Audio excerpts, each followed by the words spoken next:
आइए हमारे साथ एक बेहद खास मेहमान कार्यक्रम में हो रहे हैं शामिल। गोल्डीलॉक ग्लोबल रिसर्च के फाउंडर गौतम शाह साहब कार्यक्रम में शामिल हो रहे हैं।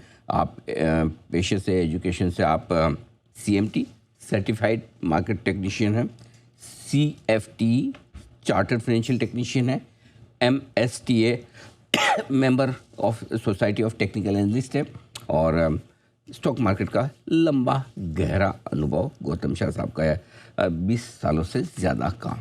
आइए बढ़ते आगे और स्वागत करते हैं गौतम सर। बहुत बहुत स्वागत है आपका। सबसे पहले एडवांस में आपको नए साल की बहुत बहुत बधाई और शुभकामनाएं। बताएं सर, सिर्फ इतना भरोसा दिला दें कि सर 2026 में थोड़ा पैसा बनेगा। Good morning Singhvi ji, thank you to you and your team as well. देखिए अभी मैंने तो पिछले 20 साल में ऐसा एनवायरनमेंट देखा नहीं है कि हम लाइफ टाइम हाई से 1% दूर है और ऐसे लग रहा है कि कितनी बड़ी बेयर मार्केट प्ले हो चुकी है। तो आई थिंक बहुत इंटरेस्टिंग सा सेंटिमेंटल सिनेरियो है और मुझे लगता नहीं है कि हिस्टोरिकली कभी भी मार्केट्स इस सिचुएशन से टॉप आउट किया है। इनफैक्ट अगर आप इंडिया विक्स को देखें तो वो कल 10 के लेवल के नीचे चला गया। तो इंडिया विक्स तो आपको ये कह रहा है कि actually there is no fear in the system, but लोगों के माइंड्स में काफी वीकनेस है। अभी मेन क्वेश्चन ये है कि जो रिसेंटली हुआ है, क्या ये कंसोलिडेशन है कि डिस्ट्रीब्यूशन है? मेरा मानना है कि ये एक हेल्दी कंसोलिडेशन है। बाजार जब 26,200 के 50 के आसपास गया तो वहां पर बेसिकली एक रुक गया है। वहां पर उसे एमुनेशन नहीं थी न्यूज फ्लो की। ग्लोबल मार्केट्स अब अच्छे हो गए हैं। तो आई थिंक ये कंसोलिडेशन जैसे ही खत्म होता है, जो मेरे हिसाब से अगले 1-1.5 हफ्ते में हो जाना चाहिए, तो market should move towards lifetime highs and beyond. तो हमारा लॉन्गर टर्म वर्किंग टारगेट है 27,500 अगर आप 3 से 6 महीने के बारे में सोचते हैं, और अगर 12 से 18 महीने के हिसाब से सोचते हैं तो 28,400 हमारा लॉन्ग टर्म वर्किंग टारगेट है। चार्ट्स अभी भी अच्छे हैं। अगर आप वीकली चार्ट देखें, मंथली चार्ट देखें, अगर आप इंडेक्स हैवीवेट्स को देखें, चाहे वो बैंकिंग सेक्टर हुआ, IT हुआ, मेटल्स हुआ, रिलायंस इंडस्ट्रीज हुआ, तो ओवरऑल बेसिस पे मार्केट खराब नहीं है जितना दिखता है। 25,700 इंपॉर्टेंट शॉर्ट टर्म सपोर्ट है। जब तक वो सेफ है, मेरा मानना है कि इवेंचुअली मार्केट ऊपर की तरफ ब्रेकआउट करेगा। मगर इस मार्केट में आपको सेलेक्टिव रहना पड़ेगा। हर कुछ नहीं चलेगा, हर सेक्टर नहीं चलेगा। अगर आप अच्छे पॉकेट्स में है, कंफर्टेबल पॉकेट्स में है, अगर आप उन स्टॉक्स में है जिसमें वैल्यूएशंस अच्छे हैं, तब आई थिंक मार्केट में 2026 में पैसा बनेगा। बिल्कुल ठीक बात है और बहुत ही खूबसूरती से आपने एक ही सेंटेंस में पूरा मार्केट का हाल बयान कर दिया कि लाइफ टाइम हाई से सिर्फ 1% दूर है और ऐसा लग रहा है कि जैसे मंदी के मार्केट, वो बेयर मार्केट की हालत है। बिल्कुल बहुत बहुत सही कहा। लेकिन उसकी वजह भी एक है गौतम सर की, चलो इंडाइसेस ठीक है, सब कुछ ठीक है, लेकिन जो मार लगी है मिड कैप स्मॉल कैप शेयरों में, ऑन एन एवरेज पोर्टफोलियो लोगों के 20 से 30% नीचे चल ही रहे हैं, अभी भी चल रहे हैं। इनमें क्या कोई उम्मीद रखी जाए कि 2026 में इनमें भी सुधार होगा? देखिए सिंघवी जी, डिपेंड करता है कि आप किन शेयरों में काम करते हैं, क्योंकि एक इंडेक्स है NSE का, उसको हम लोग बोलते हैं mid cap select index. Right sir. ये सिर्फ एक 25 स्टॉक का इंडेक्स है जिसमें लिक्विडिटी बेस्ट है, फंडामेंटली सबसे सॉलिड कंपनीज है। ये इंडेक्स भी अभी 2% लाइफ टाइम हाई से दूर है। तो जो क्वालिटी मिड कैप्स और जो क्वालिटी स्मॉल कैप्स है, समझिए 200-250 स्टॉक्स जो है out of 2000 companies, they have actually done very well in the last 6 months. तो वहां पर कोई चिंता की बात नहीं है।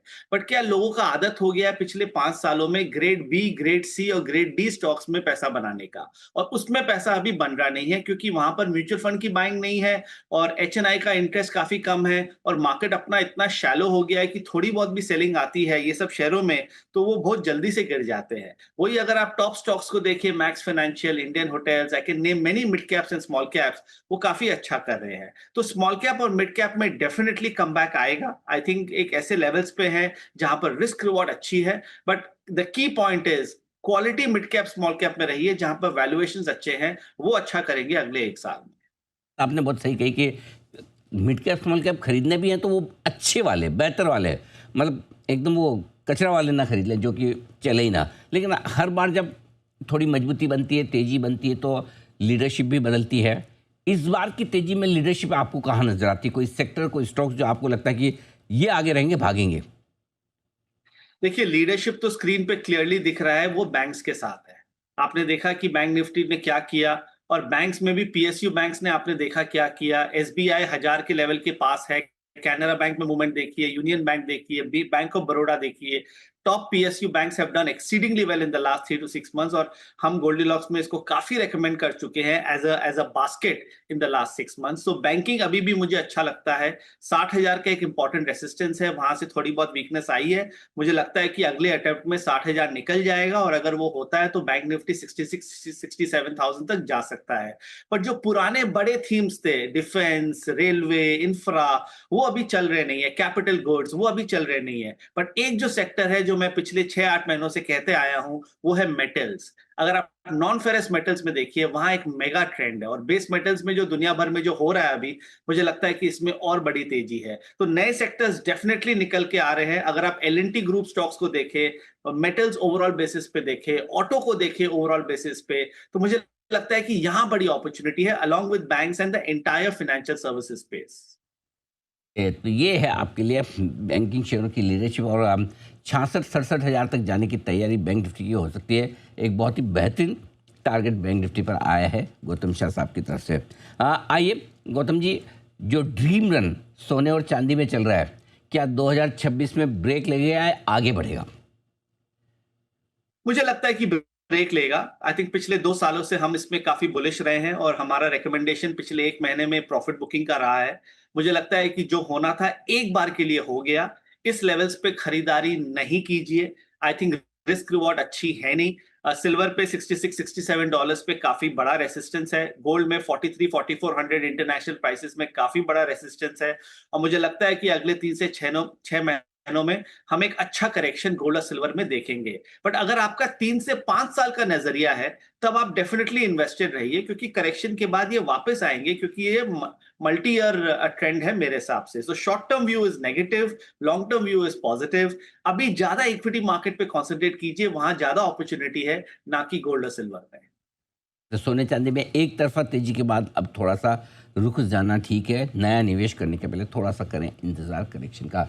कच्चा तेल, इसके लिए तो ये साल बहुत ही खराब रहा है, 20% से ज़्यादा लुढ़क चुका है। अब बस या और गिरना बाकी है सर?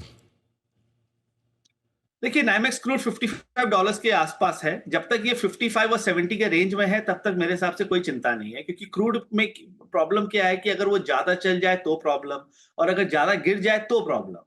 क्योंकि हर तरफ से इकोनॉमिस्ट आ जाते हैं और बोलते हैं कि ये खराब है इंडियन मार्केट्स के लिए और ओवरऑल मार्केट के लिए। मेरे हिसाब से क्रूड एक रेंज में रहेगा।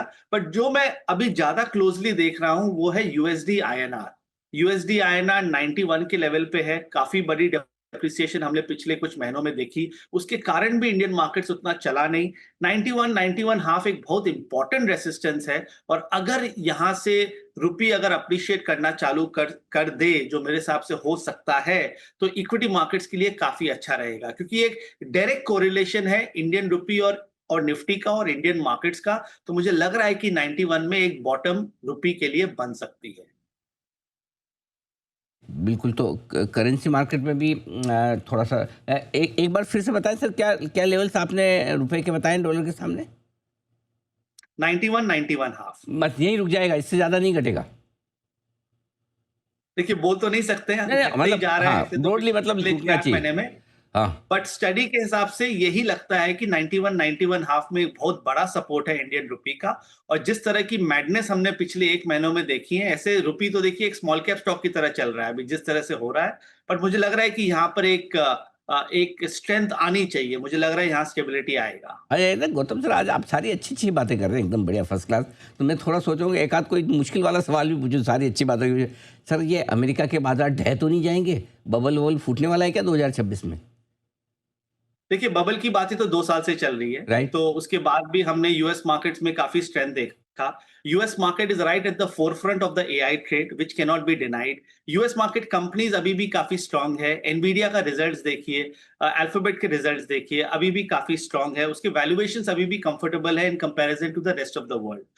और जिस तरह से यूएस मार्केट्स पिछले 1-1.5 महीने में वापस आए हैं, मुझे लगता नहीं है कि ये एआई ट्रेड इमीडिएटली रिवर्स होगा। तो हो सकता है कि यूएस मार्केट में बहुत बड़ी स्ट्रेंथ नहीं हो, पर ज्यादा वीकनेस मुझे नहीं लगता है। मुझे लगता है कि अभी the best of the AI trade is still ahead of us. और अगर वो होता है तो ग्लोबल मार्केट्स अच्छे रहेंगे। And why US? अगर आप एशियन मार्केट्स को देखिए, चाइना देखिए, हांगकांग देखिए, सिंगापुर देखिए, ताइवान देखिए, सब अच्छे कर रहे हैं। अगर आप यूरोपियन मार्केट्स देखें तो जर्मनी देखिए, लंदन देखिए, काफी अच्छे हैं। तो global equity markets in general is positive, so there is no reason to be standalone bearish on India. मालूम है कि हमारे ओन प्रॉब्लम्स हैं, हमारा वैल्यूएशंस कंफर्टेबल नहीं है, पर अच्छे स्टॉक्स इंडिया में अच्छे करेंगे।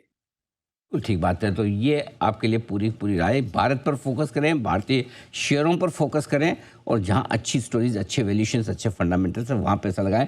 2026 होगा आपके लिए बेहतर, ये भरोसा दिलाते हुए गौतम शाह साहब, सर बहुत बहुत धन्यवाद आपका, आपने समय दिया और बहुत ही इंटरेस्टिंग तरीके से आपने एकदम साफ क्लियर कट डायरेक्शन हमारे दर्शकों को समझाया नए साल के बारे में। Thank you so much sir, जल्द आपसे फिर होगी मुलाकात। आज के लिए शुक्रिया।